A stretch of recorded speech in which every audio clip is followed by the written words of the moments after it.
Hello students, हमने exercise 9.1 शुरू कर रखी है। क्वेश्चन नंबर 5 तक हम पहले ही कर चुके हैं। क्वेश्चन नंबर 6 करना है, लेकिन उससे पहले आपको याद होगा कि हमने एक तो एंगल ऑफ एलिवेशन इनके उन्नयन कोण बताया था आपको। उन्नयन कोण जब होता है नीचे से आप ऊपर देखते हैं, यहाँ पर आप हैं और यहाँ पर यूँ समझ लीजिए यहाँ पर आप हैं और ऊपर की चीज़ को देख रहे हैं। तो ये सीधी लाइन इधर से आपके पैरों से या बल्कि यूँ कहिए आपकी आँख से या मीनार की पद बिंदु से जो आ रही लाइन, और ये जो है दृष्टिकोण, ये सीधी लाइन जो आपकी आँख से इसकी चोटी को मिलाती है, इस चोटी का उन्नयन कोण कहलाएगा। तो जब चीज़ नीचे से ऊपर हो तो एंगल ऑफ एलिवेशन या उन्नयन कोण उसे कहते हैं। ये भी हॉरिजॉन्टल लाइन है, यानी कि सीधी लाइन है, जिसे क्षैतिज स्तर कहते हैं। क्षैतिज स्तर यानी कि बिल्कुल ऐसे सीधी लाइन, जैसे यूँ ज़मीन पर कोई चीज़ पड़ी हो तो ऐसी लाइन को आप क्षैतिज लाइन कहेंगे। तो इस लाइन को मिलाने वाली लाइन उन्नयन कोण होती है। और अवनमन कोण होता है जब आप ऊपर हैं और चीज़ नीचे पड़ी हुई है। यहाँ पर भी आपको क्षैतिज रेखा लेनी होगी, सीधी लाइन लेनी होगी। आपकी आँख में ये जो आँख है ना, जैसे आप यहाँ पर है तो इसकी सीध में जो ये आँख आ रही, ये मान लीजिए आपकी यहाँ पर आँख है, ये आँख है, ये जो है आँख, ये जहाँ मेरी उंगलियाँ ये आँख है, तो इसके शीर्ष से जो लाइन जा रही है वो आ रही है क्षैतिज स्तर, और इस चीज़ से आँख से इसको मिलाने वाली इसे कहते हैं हम दृष्टि रेखा। इन दोनों के बीच में जो होता है वो अवनमन कोण होता है। लेकिन ये अवनमन कोण भी जो है इधर नीचे ही इसके बराबर हो जाता है, क्योंकि दोनों समांतर रेखाएं और इसके सामने का ये एकांतर कोण कहलाता है। तो ये एकांतर कोण जो है समांतर रेखाओं में बराबर होती हैं, दो रेखाएं और तीसरी लाइन इकट्ठ रही। ये हमने कर लिया था।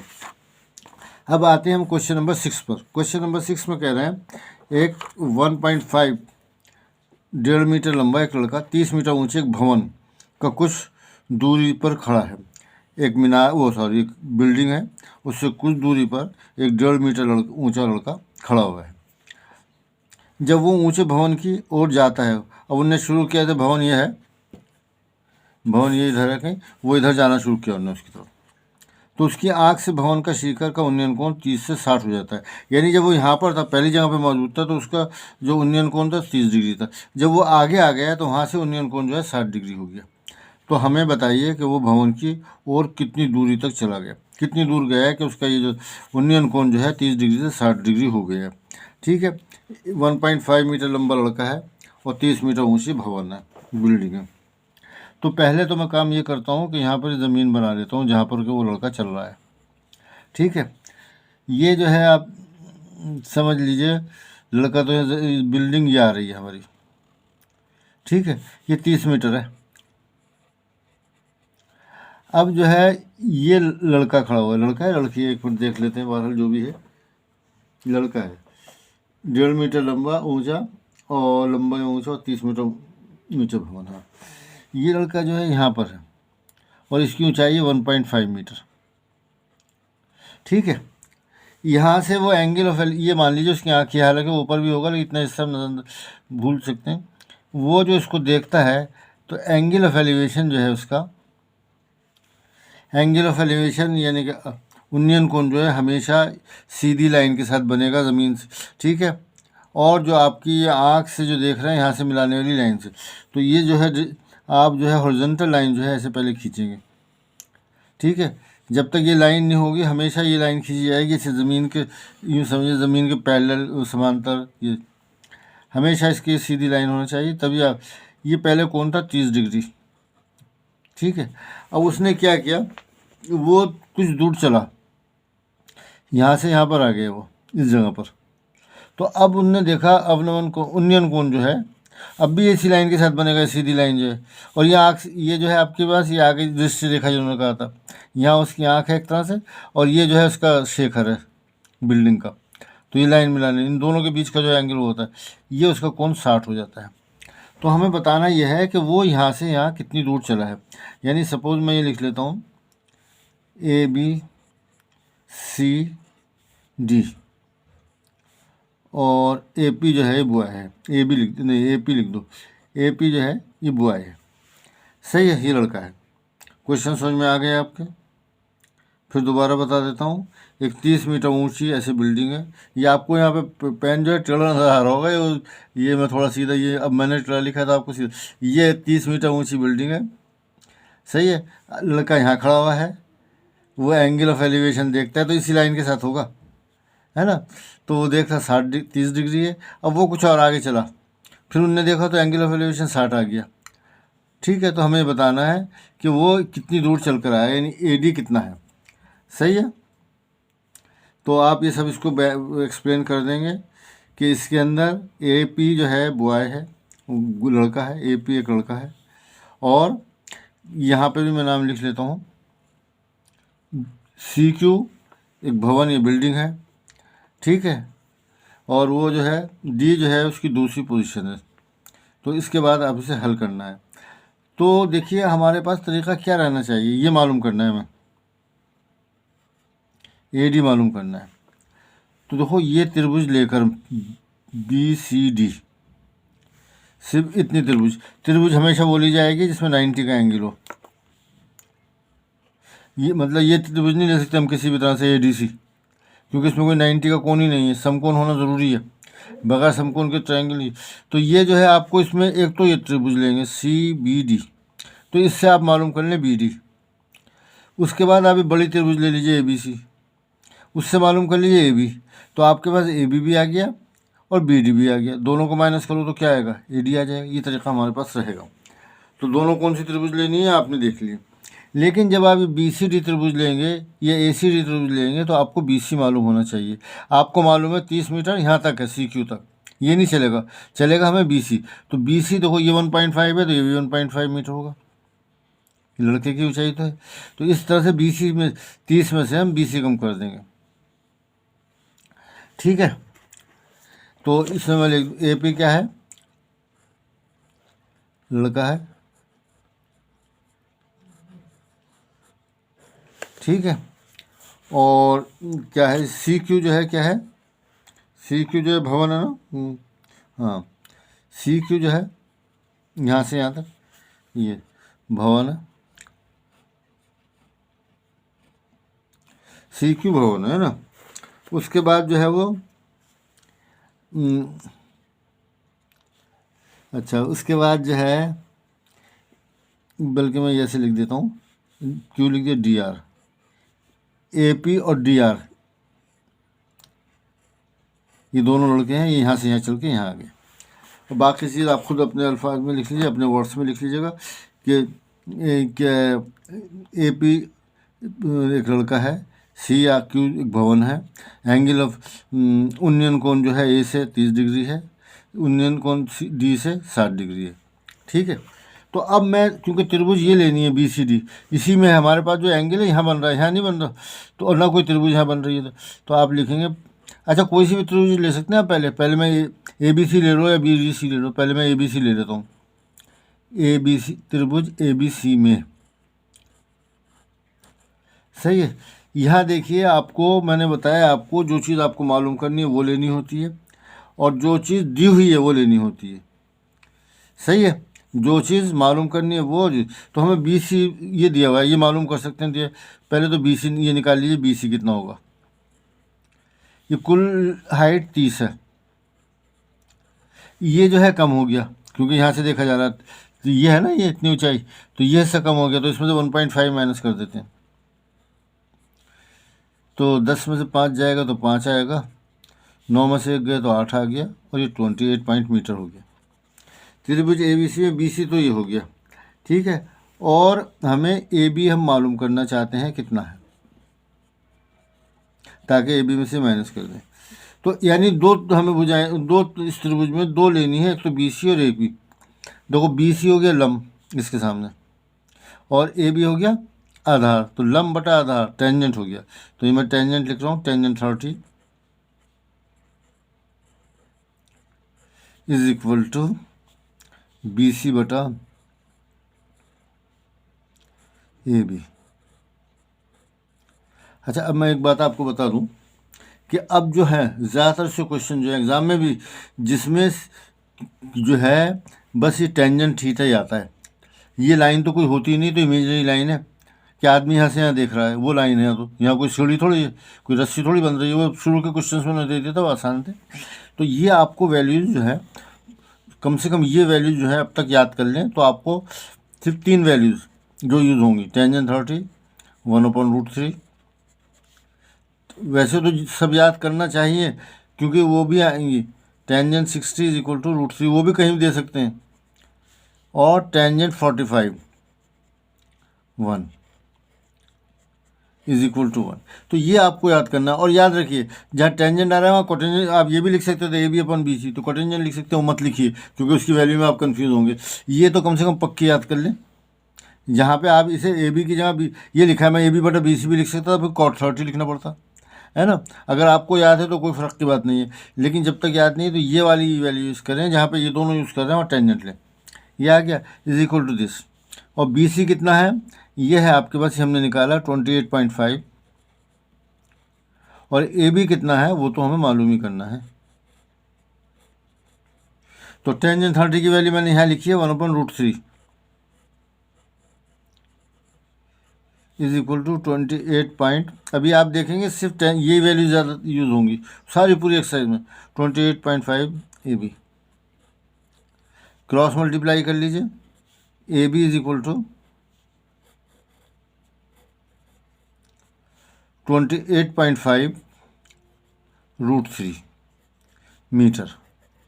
ठीक है, ये तो हमने मालूम कर लिया AB कितना है। अब हम BD मालूम कर रहे हैं, उसके लिए कौन सी त्रिभुज लेनी होगी, BDC। त्रिभुज BDC में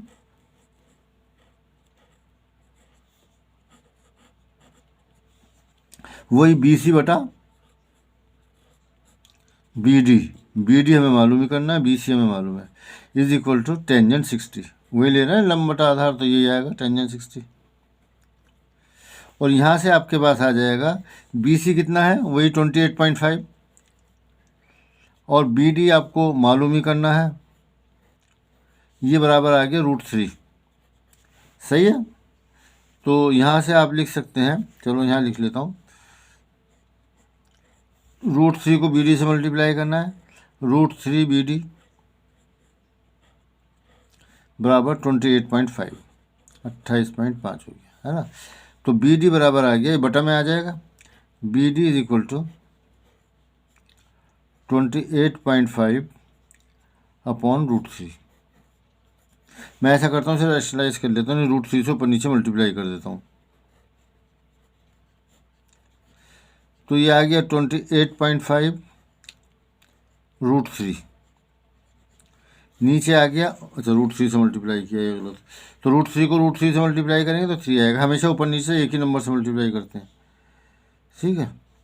3 से कट रहा है, ये 3×9 27, 3×5 15, ये दोनों नंबर मल्टीप्लाई हो रहे हैं तो इसलिए हम इसे काट सकते हैं, जब तक नंबर मल्टीप्लाई हो रहे हैं काट सकते हैं। 9.5 ये आ गया ना, फिर √3। इसलिए जो हमें मालूम करना है AD, ये AD मालूम करना है हमें, तो इस पूरे में से ये माइनस कर देंगे तो ये बच जाएगा। तो वो आ गया आपके पास AD is equal to AB minus क्या AD, पूरे में से ये घटा दिया। तो AB कितना आया था आपका, कहाँ हमने निकाला था, AB आया था 28.5√3 माइनस ये कितना है 9.5√3। इसे अगर हम माइनस करें, देखो √3 दोनों में होना चाहिए, जब भी माइनस करते हैं, दोनों में है तो √3 आ जाएगा, ठीक है। ये √3 ऐसे आ जाएगा, दोनों में पहली ज़रूरत ये थी कि दोनों में ये होना चाहिए, √3 दोनों में होना चाहिए, तभी मतलब हम इसे आगे कर सकते हैं। अब ये √5, ये 0.5 में से 0.5 खत्म हो गया, 28 में से 9 घटा दीजिए, कितना आएगा 19 आएगा मेरे ख्याल से, 18 में से 9 गया 9 बचे मीटर। तो इस तरह से दूरी जो हमें मालूम करनी थी कि कितनी दूर चला है AD, दूरी AD बराबर 19√3 मीटर। ये हमारा क्वेश्चन हो गया, है ना। इस तरह से हमें इसे करना था। अब आते हैं हम नेक्स्ट क्वेश्चन पर। नेक्स्ट क्वेश्चन है हमारा,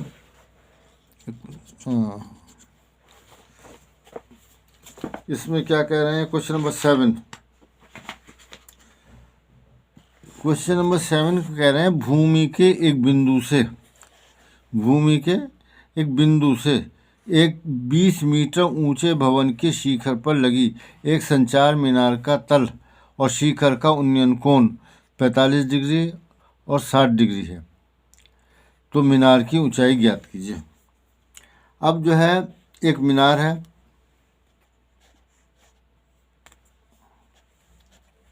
यहाँ से इससे यहाँ मैं सीधा पेन रख रहा हूँ लेकिन वहाँ टेढ़ा आता है, मैं से चलिए खैर ये हमारा मीनार है। अब इसके ऊपर एक ये लग रहा है, ये शिखर पर एक संचार मीनार है ना, ये यहाँ पर है। तो हमें नीचे से कहाँ कहाँ देखना है, शिखर का, अच्छा संचार मीनार के तल और शिखर का तल तो उसका ये है ना, इसका मीनार का, वही सॉरी क्या चीज़ है ये, हाँ शिखर संचार मीनार, इसका तल तो ये है और शिखर ये है ऊपर वाला हिस्सा। इन दोनों का इन्होंने उन्नयन कोण दे रखा है 45 डिग्री और 60 डिग्री। कहाँ से दिया है, एक ही बिंदु से दिया है, भूमि के एक बिंदु से दोनों इन चीज़ों को देखा गया तो बताना है। तो क्वेश्चन नंबर 7 है, ये तो मैं बना देता हूँ, ये एक बिल्डिंग है, ये मीनार है, क्या है ये, भूमि के एक बिंदु से एक 20 मीटर ऊंचे भवन, ये भवन है 20 मीटर ऊंचे भवन पर, ये है। इस पर जो है हमारे पास क्या है, एक और मीनार लगा हुआ है, संचार मीनार। एक मिनट, हाँ, ये जो है इस पर ये एक और जो है ये लगा हुआ है जिसकी हमें ऊंचाई नहीं मालूम, मैं इसे ऐसे लिख लेता हूँ। अब इसको जो है एक बिंदु से, ज़मीन के एक बिंदु से, इस जगह से, ये जो संचार मीनार है इसका तल का उन्नयन कोण और किसका, और है उसका शिखर का उन्नयन कोण 45-60 डिग्री है। ये तो देखो 45 कौन सा होगा, 60 कौन सा होगा, 45 जाहिर सी बात है ये छोटा है। अब ये और ये लाइन यहाँ से और गई, ये लाइन ले रहे हैं तो ये बड़ा होगा, ये 60 डिग्री है, ये 45 डिग्री है, 60 डिग्री है। तो हमें बताना है कि मीनार की ऊंचाई कितनी है, ये एज जो है कितना है। ठीक है, क्वेश्चन मैं समझता हूँ समझ में आ गया होगा। ये जो है आपके पास ये लिख लेता हूँ बिंदु, इन्होंने तो नाम नहीं दिया इसके बिंदु का, एक बिंदु से, ये जो है आपके पास ये बिंदु है, ये BC जो है एक भवन है 20 मीटर ऊंचा, इसके ऊपर ये एक मीनार लग रहा है CD, ठीक है। और यहाँ से इसके सबसे निचले हिस्से पर और सबसे ऊंचे पॉइंट पर यानी शिखर पर दोनों बिंदुओं का उन्नयन कोण या एंगल ऑफ एलिवेशन दिया हुआ है, आपको H मालूम करना है। ठीक है, इसमें आप लिख देंगे A जो है क्या है, बिंदु है कहाँ, भूमि पर, CD क्या है, भवन मीनार है ना। तो ये मैं लिख देता हूँ, A जो है क्या है, भूमि पर, A भूमि पर एक बिंदु है,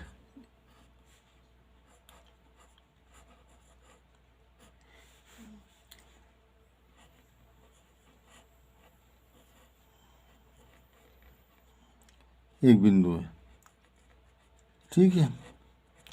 उसके बाद BC क्या है, BC भवन है। बस इसी तरह से आपको भी लिखना पड़ेगा, मैं कभी कभार लिख देता हूँ, नहीं आपको जहाँ नहीं लिखना वहाँ लिख लीजिए, इसमें कोई मसला है नहीं। BC भवन है, CD मीनार है,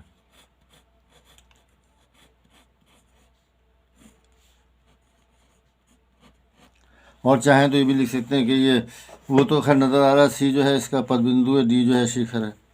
तो अब आपको मालूम क्या करना है, H मालूम करना है। तो मैं क्या करूँगा, देखो यहाँ पर अगर मैं त्रिभुज ABC लूँ तो आपको इसमें कोण मालूम है और ये मालूम है 20, तो ये AB मालूम हो जाएगा, वरना नहीं मालूम। तो ये पूरी, तो AB जब मालूम हो जाएगा तो आप ये ले लेंगे त्रिभुज ABD, और उससे BD, ये तो पहले ही मालूम हो चुका, तो ये एक भुजा मालूम हो गई और एक ये कोण मालूम है, तो इससे BD मालूम हो जाएगा। दोनों को माइनस कर देंगे, इस पूरे में से ये माइनस कर देंगे, ये आ जाएगा। तो पहले आप लिखिए इन वो त्रिभुज ABC में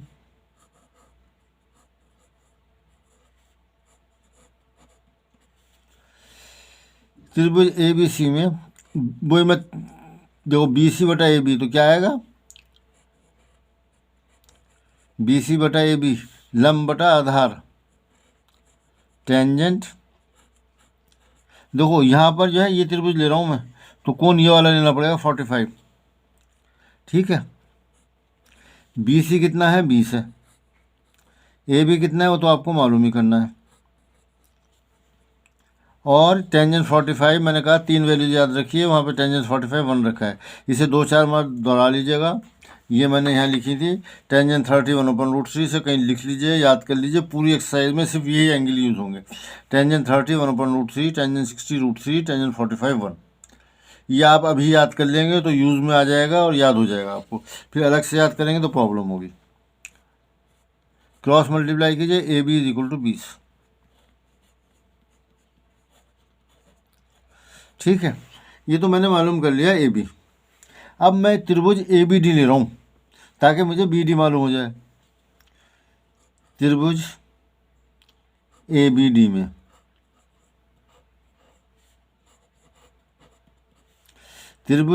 डी में हमें मालूम करना है बी डी बटा ए बी।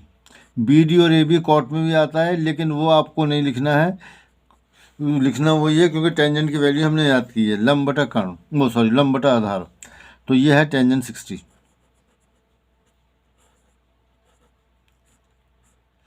बी डी कितना हो जाएगा, देखिए ये एक लाइन है, यहाँ तक ये 20 है, ये अलग है। मान लो ये 10 होता तो 20 जमा 10 हो जाता, 30 होता तो 20 जमा 30 हो जाता 50। अभी हमने एच लिखा है तो 20 बटा एच हो जाएगा, 20/h अपॉन ए बी हमने निकाला कितना आया 20। टेंजेंट 60 वहाँ पे मैंने लिखी है वैल्यू √3। अब इसे आप क्रॉस मल्टीप्लाई कर सकते हैं, यहाँ कर लीजिए 20 + h is equal to 20√3। This will give us, ये इससे हमें मिल जाएगा h इज इक्वल टू 20√3 - 20। इसमें से देखिए इसे माइनस नहीं कर सकते, कुछ लोग इसे लिख जाते हैं 20 खत्म करके √3 और लिख दिया, ऐसे नहीं। यहाँ से सिर्फ लाइक टर्म्स को माइनस किया, लाइक से मतलब जो एक सी टर्म्स हो, यहाँ √3 है तो √3 यहाँ पर होता तभी माइनस होता था। यहाँ हम सिर्फ ये कर सकते हैं, क्या कर सकते हैं हम यहाँ पर इसे सिर्फ मल्टीप्लाई कर सकते हैं, सॉरी कॉमन ले सकते हैं, 20 कॉमन ले लेंगे तो यहाँ से √3 बचेगा, और यहाँ से लेंगे तो 20 ही कम 20, कॉमन लेने का मतलब होता है भाग करना, डिवाइड करना, मीटर, ये आ गया। तो इस तरह से एच जो है ये में आ गया। तो मीनार की ऊंचाई बतानी थी ना मैं, तो मीनार की ऊंचाई आखिर में लिख देना चाहिए, मीनार की ऊंचाई बराबर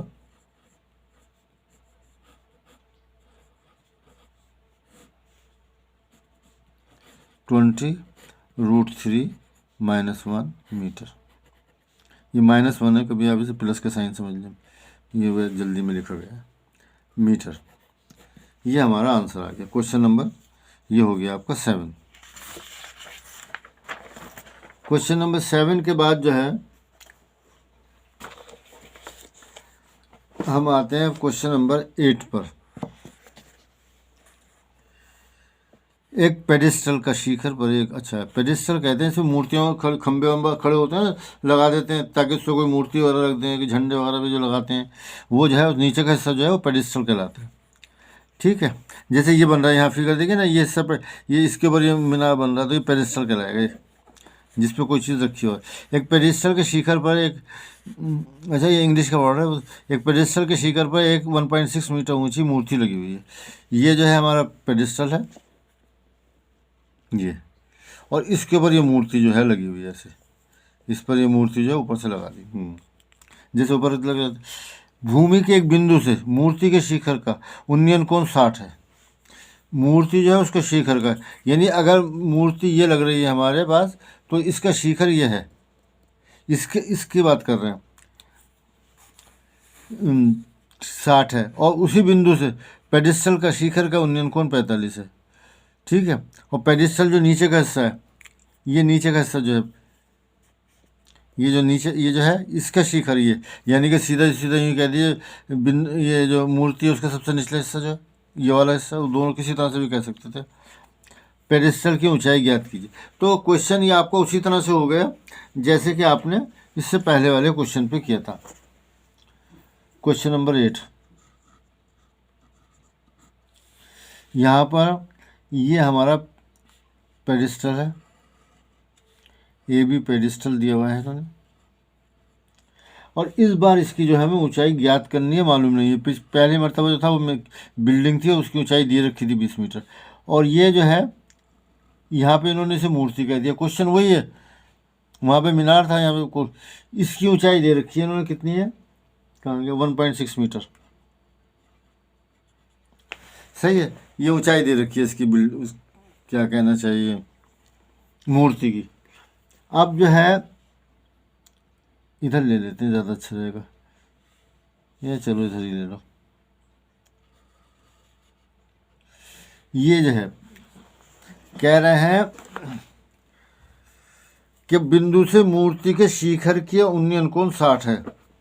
मूर्ति यह है, उन्नयन कोण यहाँ से देख रहे हैं ज़मीन के पर जो बिंदु है, जैसे पिछला क्वेश्चन है बिल्कुल सेम है, ये 60 मीटर है।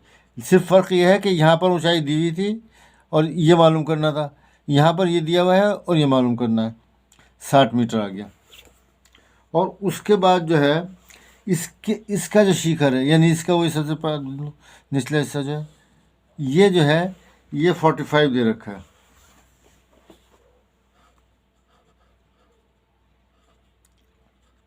ये 60 डिग्री है, 45 डिग्री। तो ए बी जो है पेडिस्टल है, बी सी जो है मूर्ति है, और ए डी जो है एक पॉइंट है, एक बिंदु है ज़मीन पर, जहाँ से उन्नयन कोण देखे गए हैं, इसके शिखर का भी, मूर्ति के शिखर के भी, और ये मीनार के शिखर का, वो पेडिस्टल के शिखर का भी।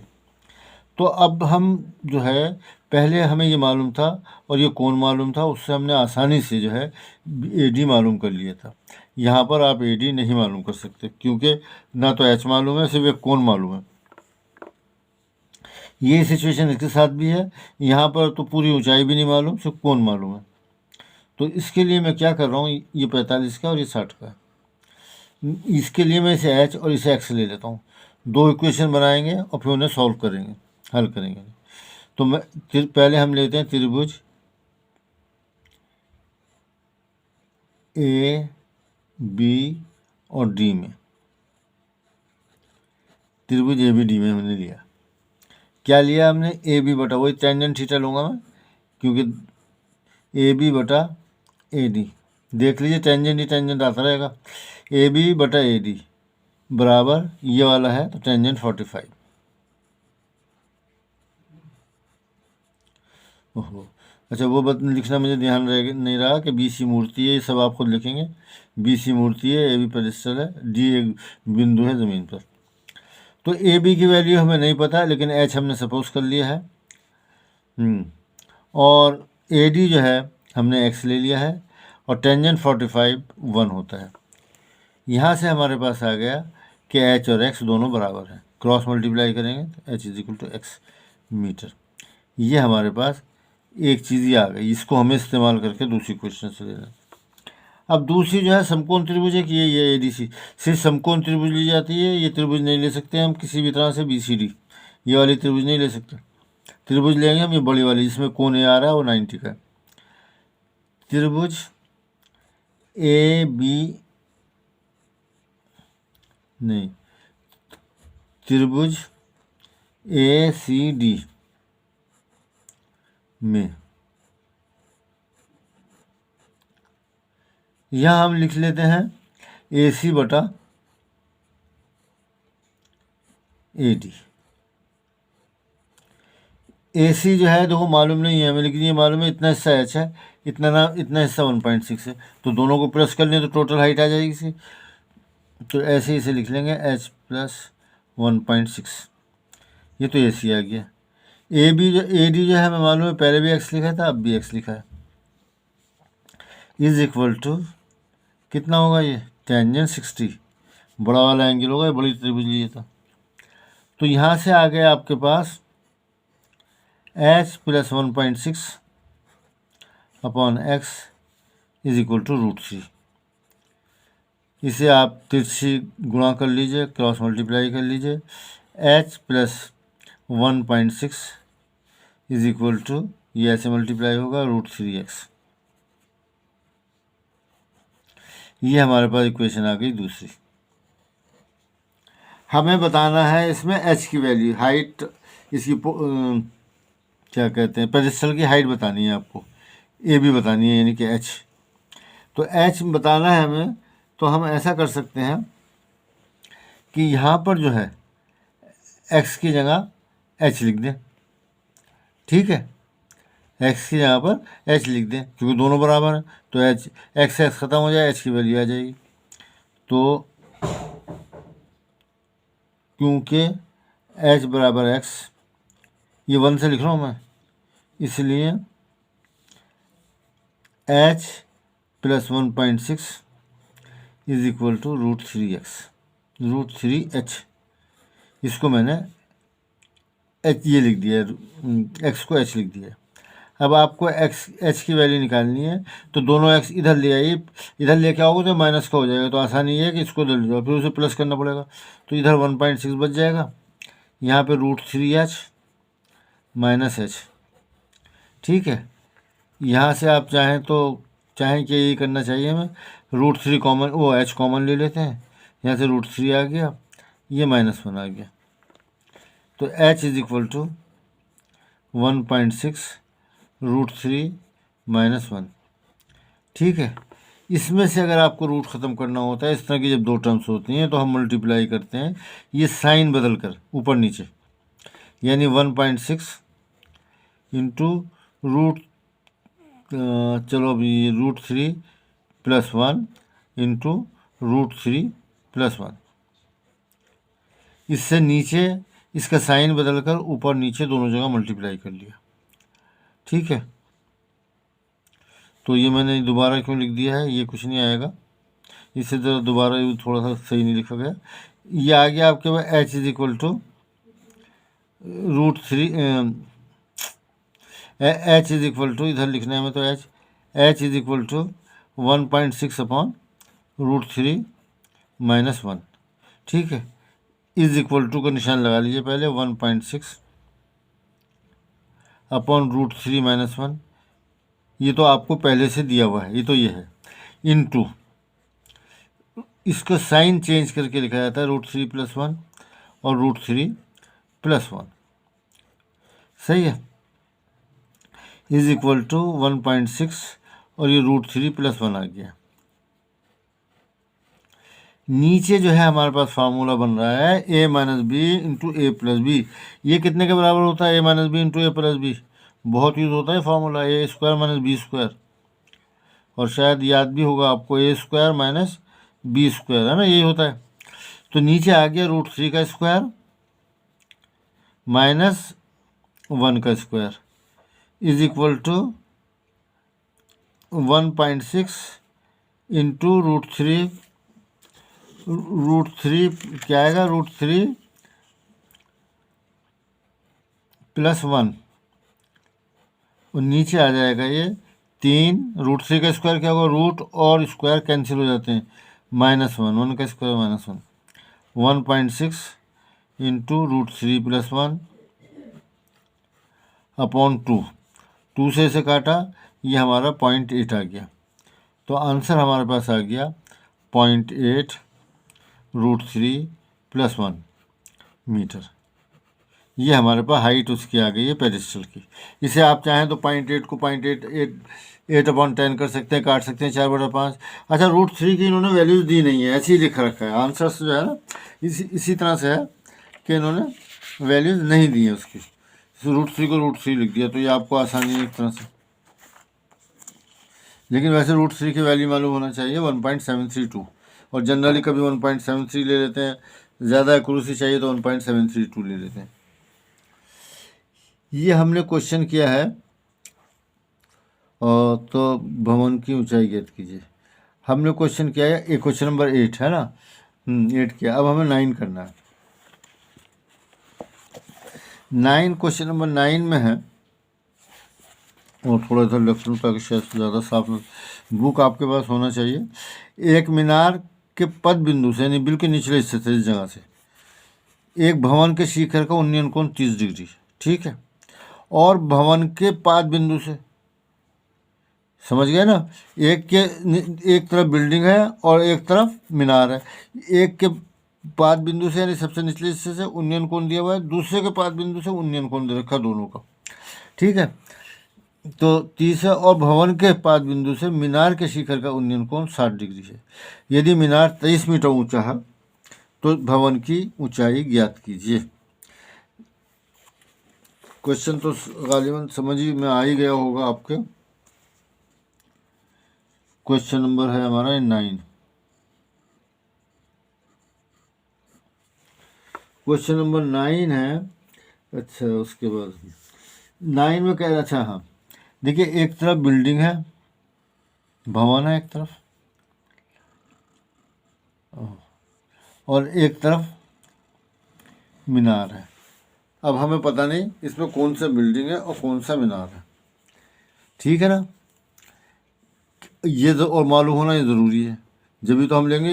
एक के पाद बिंदु से देखा उन्नयन कोण, दूसरे के पाद बिंदु से देखा उन्नयन कोण, शिखर का इसका और इसका इसका। अब देखो एक का दे रखा है 30, एक का ये दे रखा है 30, और एक को दे रखा है 60 उन्नयन कोण। तो भाई जिसका कोण ज़्यादा होगा वही ज़्यादा ऊंचा होगा। ठीक है ना, एक का ये जो है उन्नयन कोण ये आ रहा है उसका 30, और दूसरे का ये 60 आ रहा है, तो ये 60 वाला ऊंचा है ना। तो ये जो है आपका यहाँ से जो देख रहे हैं हम, क्या चीज़ देखा जा रहा है, ये 60 किसका है, और पाद बिंदु से कहाँ लिखा, भवन के पाद बिंदु से, भवन ये भवन होगा, इसके सबसे निचले हिस्से से पाद बिंदु से ये शिखर, इसका कोण जो है ये दे रखा है ना 60 डिग्री। ठीक है, और मीनार के शिखर का उन्नयन कोण कहेंगे, हाँ ये मीनार के शिखर 60 कोण, और उसका दूसरे का, और जो मीनार का जो है पाद बिंदु, इससे जो हम ये देख रहे हैं, चलो अब भी नीचे रहा मेरा हाथ थोड़ा उल्टा पड़ रहा है ना। तो ये जो कोण है ये 30 डिग्री है। ठीक है, एक मिनट, हाँ 30 डिग्री है। और मीनार की ऊंचाई, मीनार ये है, मीनार, तो मीनार के शिखर का पाद बिंदु से बिल्डिंग के भवन से 60 डिग्री है, और भवन के शिखर का मीनार के पाद बिंदु से 30 डिग्री है, और ये मीनार की ऊंचाई जो है हमें 50 मीटर दे रखी है। हमें ये ऊंचाई बतानी है, जिसे मैं ऐसे लिख देता हूँ। तो आपको लिखना पड़ेगा AB भवन है, CD मीनार है, ठीक है ना, A और C भवन और मीनार के पाद बिंदु था। ठीक है, और आगे चाहे तो लिख दें B और D शिखर है। तो देखो जैसे कि फिगर हमें नज़र आ रही है, तो इसमें हमें सीधा मालूम हो रहा है कि ये H मालूम करना है, तो त्रिभुज ये लेनी पड़ेगी हमें, ये वाली त्रिभुज, यानी कि ABC।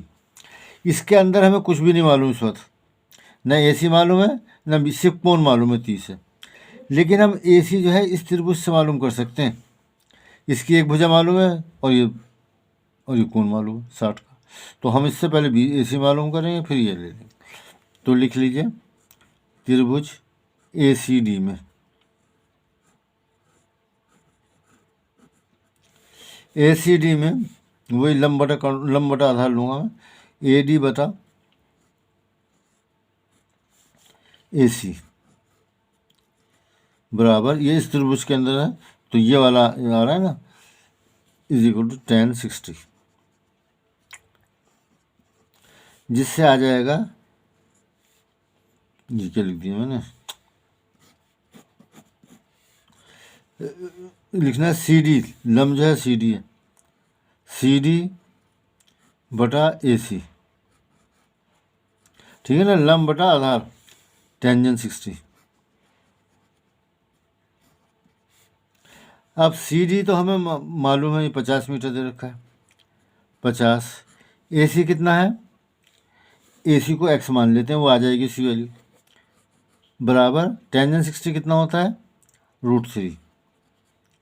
ठीक है, तो हमारे पास यहाँ से आ गया, क्रॉस मल्टीप्लाई कर लेते हैं, √3x = 50, और इस तरह से x = 50/√3 आ गया। सही है मीटर, क्योंकि ये आंसर तो है नहीं, ये हमें बताना नहीं है, एक्स तो बताना नहीं है, हमें तो ये बताना है, तो इसको ऐसे ही छोड़ दो। अब ले लो आप त्रिभुज A B C. A B C क्यों लेनी है हमें? क्योंकि इसी से हमें मालूम होगा, ए बी मालूम करना है। अब हमें ए सी मालूम हो गया, तो ये साइड मालूम है और ये कोण मालूम है। त्रिभुज ए बी सी में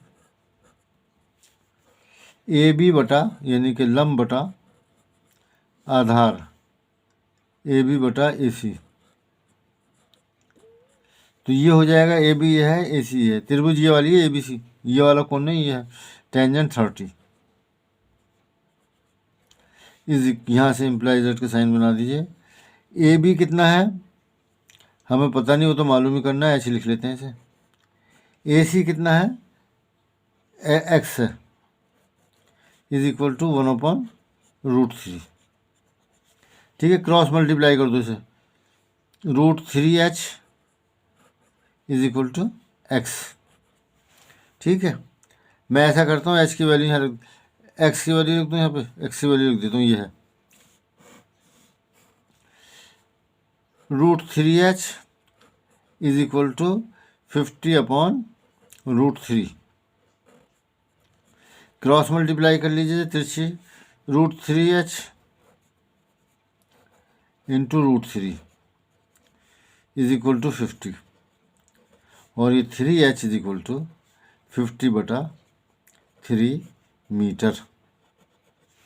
सही है, तो इसको जो है ये तो आ गया ना, √3 इंटू √3 कितना आएगा, 3 आएगा, क्योंकि रूट और रूट कैंसिल, स्क्वायर हो गया और कैंसिल हो जाएगा। 9.1 का मैं आंसर देख लूँ कि इन्होंने डेसिमल में लिख रखा है, कैसे लिख रखा है।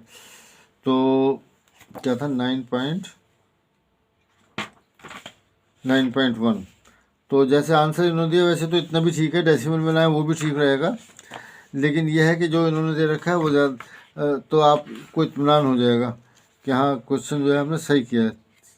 टैली तो करते होंगे आप बाद में आंसर, या नहीं? क्वेश्चन नंबर 9, हाँ नहीं, इन्होंने ऐसा कर रखा है, ऐसे फ्रैक्शन के फॉर्म में दे रखा है, मिक्स फ्रैक्शन, जैसे यानी करा यह है, ये 50 को जो है ना 3 से डिवाइड कर दिया, 3 एकम 3, ये ऐसे 2, 3 6 18, तो ये आपको मालूम होना चाहिए, लेकिन मैं लिख देता हूँ 3h is equal to 3h is equal to 50, h is equal to 50/3 metre, और इज इक्वल टू, देखो ये वाला नंबर इधर पहले आता है, जो रिमाइंडर है, जो बाकी ये शेष है वो ऊपर, और ये 3। ये देखिए एक बात ये है कि कह रहा हूँ ये क्या बता रहे हो तो हमें मालूम ही पहले, लेकिन बहुत से आपको मालूम होना चाहिए, बहुत से बच्चे ऐसे हैं जिन्हें नहीं मालूम होता, किसी वजह से रह गए। अब तो कोरोना वैसे ही चल रहा है, पिछले साल वैसे ही कर रहा है, तो इसलिए मैं ये बच्चों की तरह से मतलब करके बता रहा हूँ, वरना इसकी ज़रूरत नहीं थी। तो 16 2/3 मीटर, ताकि सभी का भला हो जाए तो अच्छा है ना। तो आज मेरे ख्याल से इतना काफ़ी है, बाकी जो है फिर अगली वीडियो में देखेंगे।